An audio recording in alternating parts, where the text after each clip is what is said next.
Namaste. I'm Dr. Umakant Vyas, lecturer in English, Government Women's Polytechnic College, Bikaner. Students and viewers, आज मैं आपके सामने हूं एक नए विषय को लेकर, जिसका नाम है Past Indefinite Tense. Students, इस विषय को शुरू करने से पहले आपको मैं ये बता देता हूं कि इससे पहले हम प्रेजेंट टेंस कंप्लीट पढ़ चुके हैं, जिसके लिंक आपको इस वीडियो के डिस्क्रिप्शन में मिल जाएंगे. ये विषय शुरू करते हैं. देखो, पास्ट इंडेफिनिट टेंस, सबसे पहले हम इसके यूसेज को देखते हैं. वो सिचुएशंस देखते हैं जब पास्ट इंडेफिनिट का यूज होता है. देखिए, पहला यूज क्या होता है. पास्ट इंडेफिनिट बताता है पास्ट के किसी एक्शन को. अगर हम देखें कि कोई भी एक्शन टाइम ग्राफ के हिसाब से, this is your time of speaking, this is past, कहीं पे भी पास्ट में कोई एक्शन हुआ है उसको बताना है. तो पास्ट के किसी एक्शन को बताना है, या ये कोई सीक्वेंस ऑफ एक्शन है पास्ट की, उसको बताना है, तो पास्ट इंडेफिनिट का यूज होता है. कोई घटना हो गई है ना, कोई इंसिडेंट हो गया, उसको बताना है, या पास्ट की कोई सीक्वेंस ऑफ एक्शन बताना है, तो वो पास्ट इंडेफिनिट में बताते हैं, है ना. जैसे मैं कहता हूं कि I donated 5 lakh rupees last year, ठीक है. या फिर मैं कहता हूं it rained heavily last night. तो स्टूडेंट्स, ये किसी पास्ट में कोई घटना हुई, चाहे वो बारिश के होने का हुआ, या जैसे मैंने पहले सेंटेंस बताया कि मैंने पिछले साल 5 लाख रुपए डोनेशन में दिए, ये पास्ट का एक एक्शन है, ठीक है. तो इस तरीके के एक्शन को पास्ट के बताना है, तो हमें पास्ट इंडेफिनिट का यूज करते हैं. ये हुई पहली सिचुएशन. सेकंड सिचुएशन होती है कि आप अगर अपनी पास्ट की किसी हैबिट को बताते हो, तो पास्ट इंडेफिनिट का यूज होता है. वो हैबिट जो आप प्रेजेंट में नहीं कर रहे हो, वो बतानी है, तो पास्ट इंडेफिनिट का यूज होता है. अगर वो प्रेजेंट में भी आपकी हैबिट है, तो आप उसको प्रेजेंट इंडेफिनिट में बताते हैं, जैसा कि हम पहले पढ़ चुके हैं. लेकिन चाहे हम अपनी या किसी और की पास्ट हैबिट को बता रहे हैं, तो उसमें पास्ट इंडेफिनिट का यूज होता है. अब इसमें क्या होगा कि पास्ट हैबिट को बताना है, तो इसके साथ में कुछ एडवर्ब्स भी ऐसी बतानी होगी जो उस पास्ट हैबिट को रेलेवेंट तरीके से बताती हो. ये जैसे हो सकती है always, usually, generally, occasionally, daily. ये जो एडवर्ब्स हमने प्रेजेंट इंडेफिनिट में देखी थी, वो ही हैबिट को बताने वाली ये जो आपके एडवर्ब्स है, ये पास्ट इंडेफिनिट में भी यूज होगी हैबिट को बताने के लिए, पास्ट हैबिट को बताने के लिए. जैसे मैं कहता हूं, एक एग्जांपल देखते हैं. She wore hat when she was a college student. जब वो कॉलेज स्टूडेंट थी, तो वो हैट पहनती थी. या फिर एक और एग्जांपल देखते हैं. I always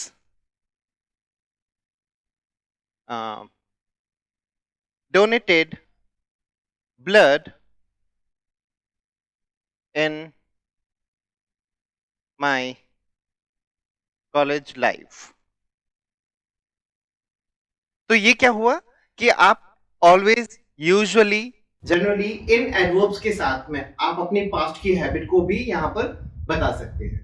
ये दो मेजर सिचुएशंस है जब पास्ट इंडेफिनिट का यूज होता है, ठीक है. पहली सिचुएशन, पास्ट के किसी एक्शन को बताना या सीक्वेंस ऑफ एक्शन को बताना.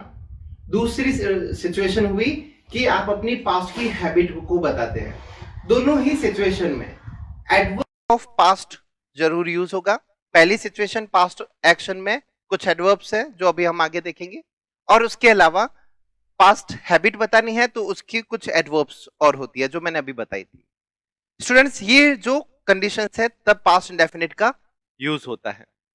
अब हम आगे बढ़ते हैं, इसमें ये देखते हैं कि इसमें क्या हेल्पिंग वर्ब यूज होती है और क्या मेन वर्ब यूज होती है।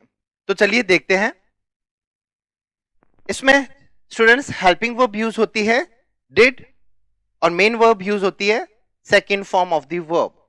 Main verb second form of the verb, helping verb did.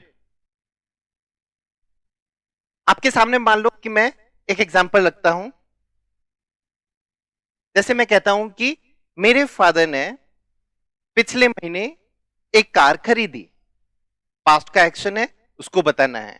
तो सब्जेक्ट हुआ आपका my father bought a car last month. तो ये स्टूडेंट्स देखिए, सेंटेंस जो मैंने बनाया है वो मैंने एक अफर्मेटिव सेंटेंस है। मैं यहां पर आपके सामने स्ट्रक्चर बना देता हूं। आपका स्ट्रक्चर क्या हुआ? सब्जेक्ट, जो आपका ये वाला पार्ट था अफर्मेटिव का स्ट्रक्चर। सब्जेक्ट हो गया, then second form of the verb, ये आ गई बॉट। उसके बाद में a car, this is your object. इसके बाद में अगर कोई भी एडवर्ब आ जाता है या कोई एडजेक्टिव या कुछ तरीके का भी कोई वर्ब कॉम्प्लीमेंट हो सकता है इसमें। तो अफर्मेटिव का स्ट्रक्चर क्या हुआ? Subject, second form of the verb and then object. अगर इंटेरोगेटिव सेंटेंस बनाना है, ये बनाने के लिए हेल्पिंग वर्ब डिड का प्रयोग करना होगा। तो डिड के प्रयोग के लिए क्या करना है? सबसे पहले हेल्पिंग वर्ब आ जाएगी डिड, इसके बाद में सब्जेक्ट आएगा। सबसे महत्वपूर्ण बात इसमें क्या होगी कि जैसे ही आपने डिड यूज किया इंटेरोगेटिव बनाने के लिए, यहां पर वर्ब की सिर्फ फर्स्ट फॉर्म ही आएगी और ऑब्जेक्ट आएगा। बहुत इंपॉर्टेंट रूल है। कई बार कॉम्पिटिटिव एग्जाम्स में भी एरर्स वाले चैप्टर में आपको डिड हेल्पिंग वर्ब के साथ में सेकेंड फॉर्म दे दी जाती है and you have to find out error. Error क्या हो गई कि जैसे ही आपने डिड हेल्पिंग वर्ब यूज की है जो ऑलरेडी पास्ट इंडेफिनिट को रिप्रेजेंट कर रही है, तो आप दोबारा से सेकेंड फॉर्म का यूज नहीं करोगे, you will use first form of the verb.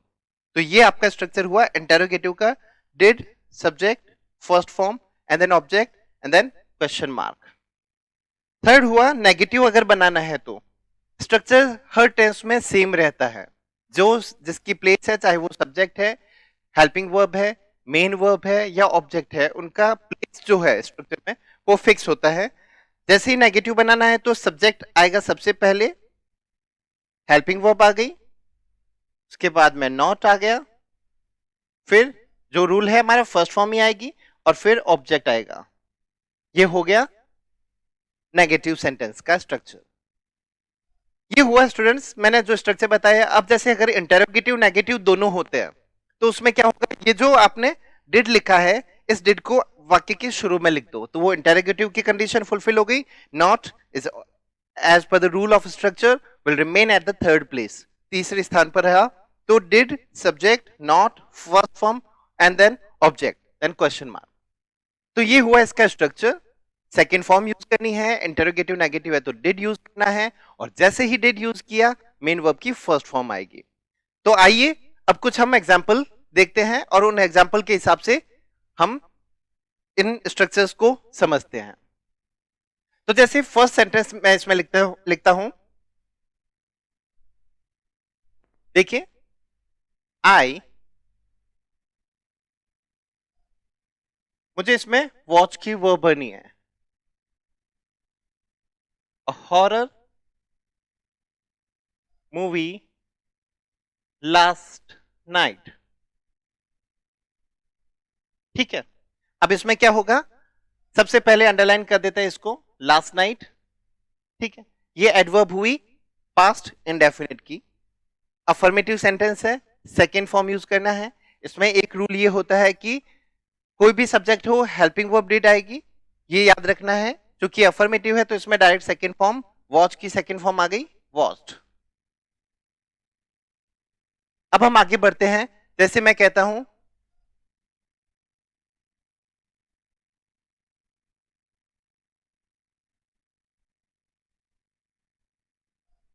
Question mark, आपको वर्ब भरनी है टीच।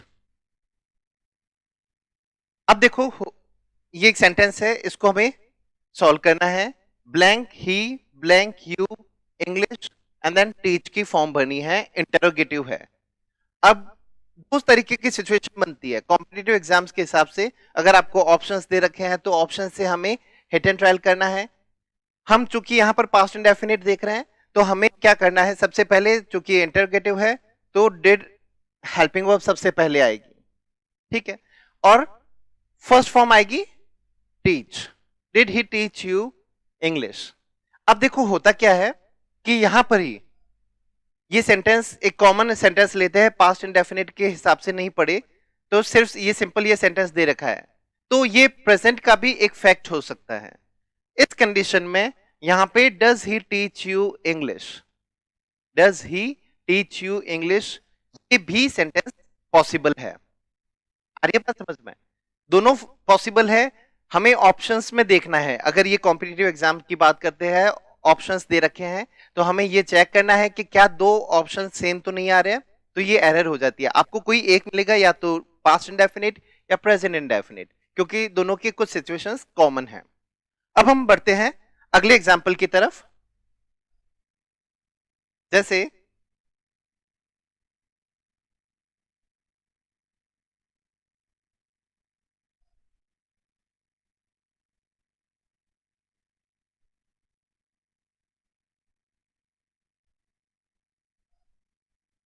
आपको वर्ब बनी है कैच की।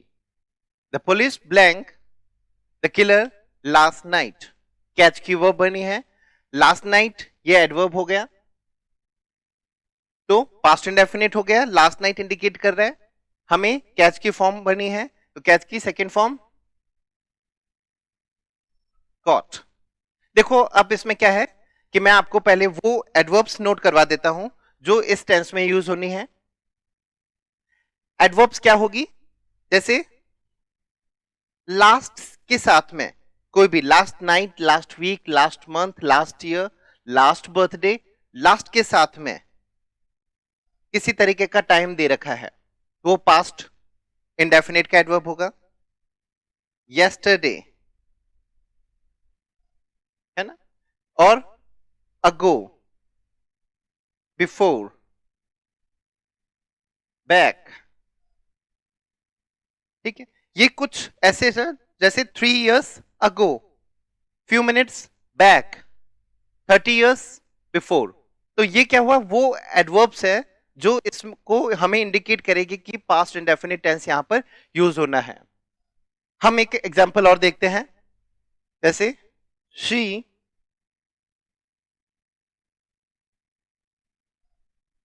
yesterday, यहां पर आपको लूज वर्ब दे रखी है, सेंटेंस है शी ब्लैंक हर की yesterday, लूज बनी है, इस yesterday को अंडरलाइन करेंगे। ये क्या हुआ, पास्ट इंडेफिनिट को रिप्रेजेंट कर रहा है। वर्ब है आपकी लूज, तो यहां पर लूज की सेकंड फॉर्म बनी है, चूंकि ये आपका सेंटेंस है वो अफर्मेटिव है, तो second form lost, she lost her की yesterday। अब एक और एग्जांपल देखते हैं, the train blank a few minutes ago, brackets में आपको लीव की फॉर्म बनी है। अगो दे दिया है यहां पर, फ्यू मिनट्स अगो पास्ट की बात हो रही है, लीव की फॉर्म बनी है, आपका सब्जेक्ट है द ट्रेन, इसकी सेकंड फॉर्म बनी है, तो लीव की सेकंड फॉर्म लेफ्ट। एक हम नेगेटिव सेंटेंस के लिए देखते हैं, सेंटेंस है I to her in last meeting not talk. अब ये सेंटेंस है I blank to her in last meeting, brackets में है नॉट टॉक, नॉट टॉक की फॉर्म बनी है। लास्ट अपने आप में क्या बता रहा है, इसमें adverb of past, past indefinite का, क्योंकि नेगेटिव बनाना है सेंटेंस, नेगेटिव का हमने स्ट्रक्चर क्या देखा कि डिड के साथ में नॉट का यूज और वर्ब की फर्स्ट फॉर्म प्रयोग करनी है। तो आई डिड नॉट और टॉक की फर्स्ट फॉर्म ही रहेगी क्योंकि हम डिड ऑलरेडी यूज कर चुके हैं।